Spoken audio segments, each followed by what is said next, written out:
और देखिए 10 हाथियों की मौत पर सीएम मोहन अब एक्शन मोड में आ गए हैं। तो देखिए बांधवगढ़ टाइगर रिजर्व में 10 हाथियों की मौत के मामले पर सीएम डॉक्टर मोहन यादव ने एक्शन लिया है। 2 अधिकारियों को सस्पेंड किया गया और साथ ही साथ हाथी टास्क फोर्स के गठन का भी निर्देश दिया गया है। कर्नाटक, केरल, असम का दौरा करेगी टीम और उसके बाद हाथी टास्क फोर्स का गठन किया जाएगा। तो देखिए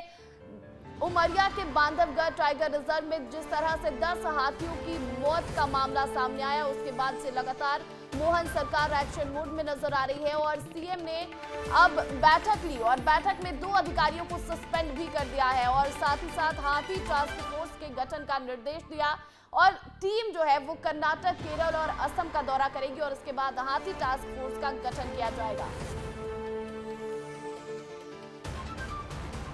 तो देखिए उमरिया के बांधवगढ़ में पहले 7 हाथियों की मौत, उसके बाद इलाज जिन हाथियों की चल रही थी उनमें से 3 हाथियों की भी मौत हो जाती है और उसके बाद कुल आंकड़ा हो जाता है 10 और उसके बाद पूरे प्रदेश में हड़कंप मचा हुआ था। इस पर खूब सियासत भी हुई। अब सीएम मोहन यादव ने एक बड़ा एक्शन लिया। 2 अधिकारियों को सस्पेंड कर दिया गया है। उनकी लापरवाही समझते हुए उन्हें सस्पेंड किया गया और इसके साथ ही हाथी टास्क फोर्स के गठन का निर्देश भी दिया गया है। इस खबर पर अधिक अपडेट के साथ हमारे सहयोगी दीपक द्विवेदी लाइव जुड़े हुए हैं, सीधा उनका रुख करेंगे। दीपक, जिस तरह से पहले सीएम ने कहा कि 24 घंटे में रिपोर्ट चाहिए, रिपोर्ट आने के बाद 2 अधिकारियों को सस्पेंड किया गया और अब हाथी टास्क फोर्स का गठन, इस फोर्स के गठन से कितनी मदद मिलने वाली है?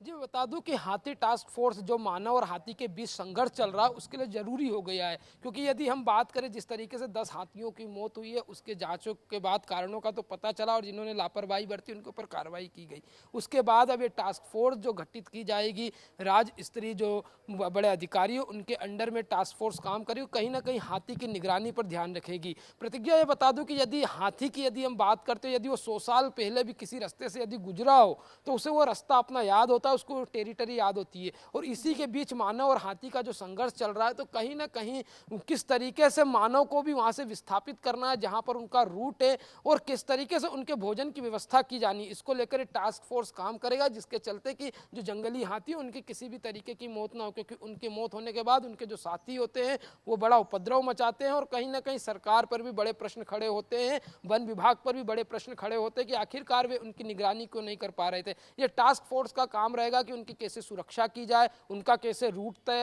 तैयार किया जाए और कैसे वे आगे इसके इम्प्लीमेंटेशन के लिए कि उनका जनजीवन जो रहे हाथियों का वो सही तरीके से मानव के साथ चल सके, इसके ऊपर वर्क करेगा। तो कहीं ना कहीं ये एक सराहनीय कदम है, क्योंकि अभी तक इस तरीके की कोई टास्क फोर्स का गठन नहीं किया गया था और लगातार जिसकी जिम्मेदारी होती थी वो जिम्मेदार भी अपने ऊपर अपनी लापरवाही की जिम्मेदारी नहीं लेते थे। वह जब टास्क फोर्स गठित होगा तो कहीं ना कहीं जब इस तरीके के हाथियों के साथ यदि कोई भी दुर्व्यवहार होता है या उनकी यदि किसी भी कारणवश मौत होती है तो जिम्मेदारी भी तय की जाएगी। आपने दीपक के हाथी टास्क फोर्स का गठन बेहद जरूरी है, क्योंकि हाथी आए दिन रिहायशी इलाके में चले जाते हैं जिससे ग्रामीणों को नुकसान होता है और साथ ही साथ अब जब 10 हाथियों की मौत का ये मामला सामने आए, ऐसे में बेहद जरूरी है इस टास्क फोर्स का। और खास बात यह है कि कर्नाटक, केरल और असम का टीम दौरा करेगी, जांच पड़ताल करेगी कि वहां पर कैसे काम किया जाता है और उसके बाद इस टास्क फोर्स का गठन होगा। बहुत बहुत शुक्रिया तमाम अपडेट के लिए दीपक।